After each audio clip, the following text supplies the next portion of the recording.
Triangulation is not a modern problem. It's an ancient strategy. In fact, it's so old that we see it play out twice in the Bible, once as a weapon of destruction and once used against Jesus himself. In this video, we're going to look at two biblical case studies. Absalom, who used triangulation to steal a kingdom, and Jesus, who was triangulated by the religious leaders and still won. And here's what you're going to love. These two stories will show you exactly how triangulation works, how to recognize it, and how to respond biblically when it's used against you. If you've been following this series, this is the final video, and it's going to tie everything together. And if you're new here, don't worry. It is also a standalone teaching, so you don't need to have watched the other videos to benefit from this one. But if you'd like to watch them, I have included the links to the previous videos in the series in the description box below. So let's dive in. So in this video, you're going to learn, number one, how Absalom used triangulation to turn an entire nation against his father David. Number two, how Jesus was triangulated by the Pharisees, by Pilate, by the crowds, and how he responded. And number three, the one lesson from each story that will change how you navigate betrayal. This is the conclusion. Now, for those of you who are new, hi, I'm Shaneen.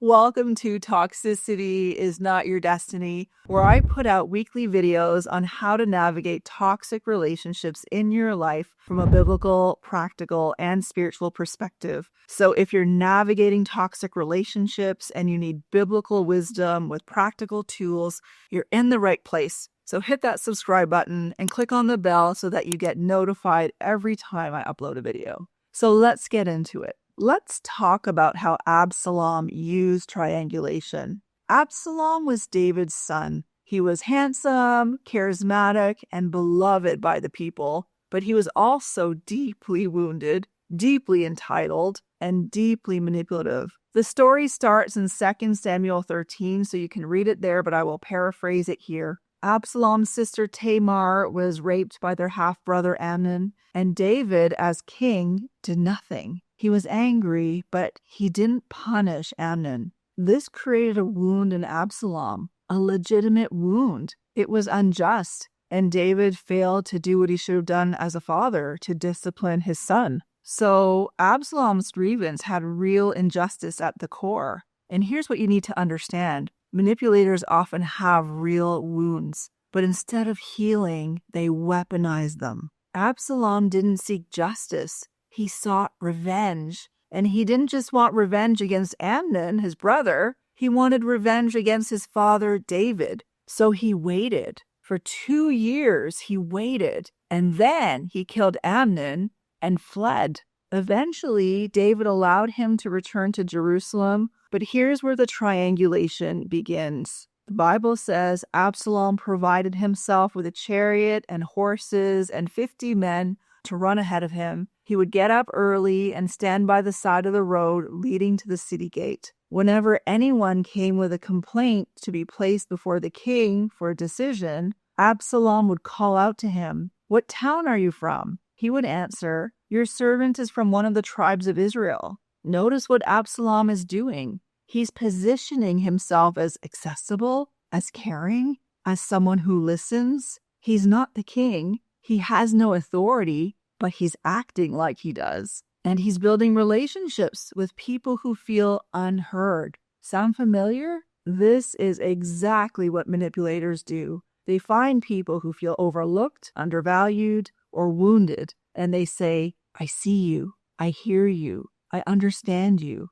They're not listening to connect. They're listening to collect. Now that Bible passage goes on, it says, then Absalom would say to him, "Look, your claims are valid and proper, but there is no representative of the king to hear you." And Absalom would add, "If only I were appointed judge in the land, then everyone who has a complaint or case would come to me, and I would see that they receive justice." This is brilliant manipulation. Absalom doesn't directly attack David. He doesn't say, "My father's a terrible king." He says, "Your complaint is valid, but unfortunately, there's no one to hear you. And if I was in charge, I would make sure you got justice. So see what Absolom is doing here. He's planting seeds of doubt about David while positioning himself as the solution. And here's the key. He's using people's real pain to recruit them. The people coming to Absolom had real complaints, real injustices, and Absolom validated their pain, not to help them, but to use them. This is what narcissists do. They find your wound, validate it, and then weaponize it to turn you against someone else. Now, when you're in a situation like this, when you're being slandered, misrepresented, and isolated, it can feel like you're powerless, but you're not. Your greatest power is in the spiritual realm. And that's why I want to give you a free resource that's going to help you fight this battle where it matters the most. It's called Prayers for Justice and Vindication. It's a guide with powerful biblical prayers that you can pray daily to anchor yourself in God's truth and ask Him to be your defender. This will help you to stay strong and faithful while you wait for God to move. So you can get that for free by clicking on the link in the description box below. So the story about Absolom continues. The Bible says Absolom behaved in this way toward all the Israelites who came to the king asking for justice. And so he stole the hearts of the people of Israel. Stole the hearts. Notice that Absolom stole the hearts of people. That's not accidental language. Absolom didn't earn their loyalty. He stole it. And here's how. He made them feel seen. He made them feel heard. He made them feel like he was the only one who truly understood them. And over time, they stopped going to David. They started going to Absolom. This is victim triangulation. Absalom positioned himself as the victim of King David's neglect, and he recruited an entire nation to fight his battle for him. So let's continue the story. The Bible says that Absalom sent secret messengers throughout the tribes of Israel to say, as soon as you hear the sound of the trumpets, then say, Absalom is king in Hebron.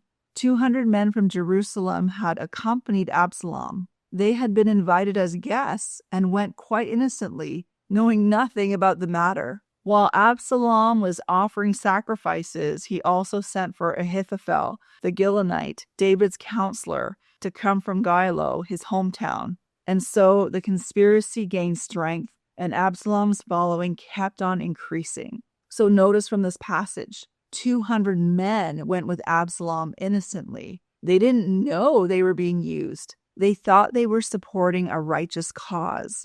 These are the flying monkeys, the unwitting allies, the people who believed Absalom's story without hearing David's side of it. And Absalom didn't just recruit the masses. He recruited David's own counselor, Ahithophel. He turned David's inner circle against him. And this is the final phase of triangulation, which is total isolation. This is when the target loses their support system. They lose their reputation and their position. And here's the devastating part. David had to flee his own city. The king of Israel, the man after God's own heart, was driven out by his own son's lies. Here's what Absalom's story teaches us. Number 1, manipulators weaponize real wounds. Absalom had a legitimate grievance, but instead of seeking healing, he used it to destroy. Number 2, triangulation works because it validates pain. The people who followed Absalom, they weren't evil. They were just hurting. And Absalom exploited that. Number 3, flying monkeys often go innocently. The 200 men didn't know they were part of a coup. They thought they were supporting justice. And number 4, even the godly are not immune. David was a man after God's own heart, and he was still triangulated. If it happened to him, it can happen to any one of us. Now, let's look at the second case study, Jesus. Jesus was triangulated by the religious leaders, by Pilate, and by the crowds. And unlike Absalom's story, where the manipulator won for a season, Jesus' story shows us how to walk through triangulation with integrity and still win in the end. Here's the context. The Pharisees hated Jesus. He exposed their hypocrisy, he challenged their authority, he threatened their power, but they couldn't just kill him. They needed the crowds to turn against him.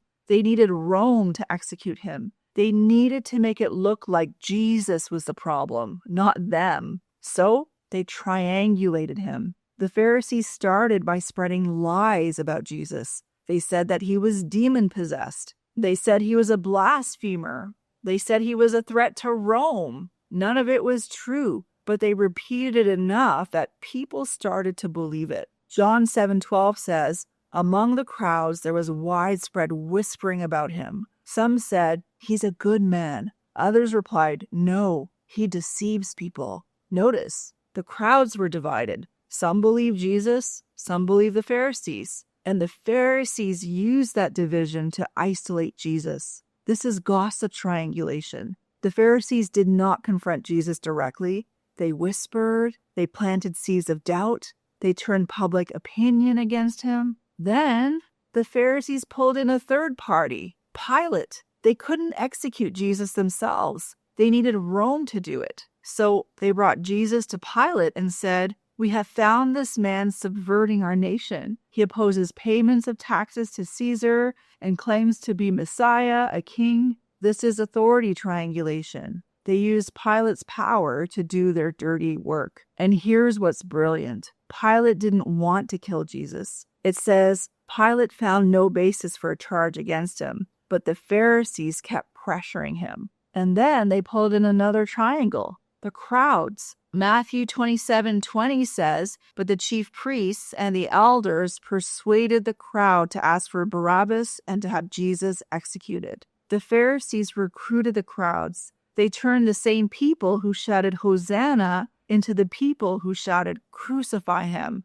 And Pilate, caught between the Pharisees and the crowds and his own political survival, caved. He washed his hands and said, "I'm innocent of this man's blood. It is your responsibility." This is the final phase of triangulation. The target is isolated, accused, and destroyed. And everyone involved gets to claim that they were just doing their job. But here's what's stunning. Jesus didn't defend himself. The Bible says, when he was accused by the chief priests and the elders, he gave no answer. Then Pilate asked him, "Don't you hear the testimony they are bringing against you?" But Jesus made no reply, not even to a single charge, to the great amazement of the governor. Jesus was silent, not because he was guilty, but because he knew that some battles are won through surrender, not through defense. And 3 days later, God vindicated him in the most public, undeniable way possible: resurrection. All right, so let's bring this all together. What do these two stories teach us? Number one, triangulation is ancient. This is not a new tactic. It's been used for thousands of years. Number two, manipulators weaponize real pain. Absalom had a legitimate wound, but he used it to destroy instead of heal. Number three, flying monkeys go innocently. Most people who get recruited don't realize they're being used. Number four, even the godly are not immune. David was a man after God's own heart, and he was still betrayed. From Jesus' story, number one, silence is a weapon. Jesus didn't defend himself. He trusted God to vindicate him. Number two, you can't control the narrative. Jesus couldn't stop the Pharisees from lying. He couldn't stop the crowds from turning, but he could control his response. Number three, vindication comes, but not always immediately. Jesus was vindicated 3 days later, so sometimes you have to wait. Number four, God wins in the end. Even though the Pharisees thought they won, the resurrection proved them wrong. Now here's the one lesson that changes everything. You don't have to win the battle. You just have to stay faithful. David didn't fight Absalom. He fled. He let God handle it. And Absalom died in his own rebellion. Jesus didn't fight the Pharisees. He surrendered. He let God handle it. And 3 days later, he rose. Your job is not to clear your name. Your job is to walk in integrity and trust God with the outcome. Here's what I want you to remember. Triangulation is a system of control, not a miscommunication.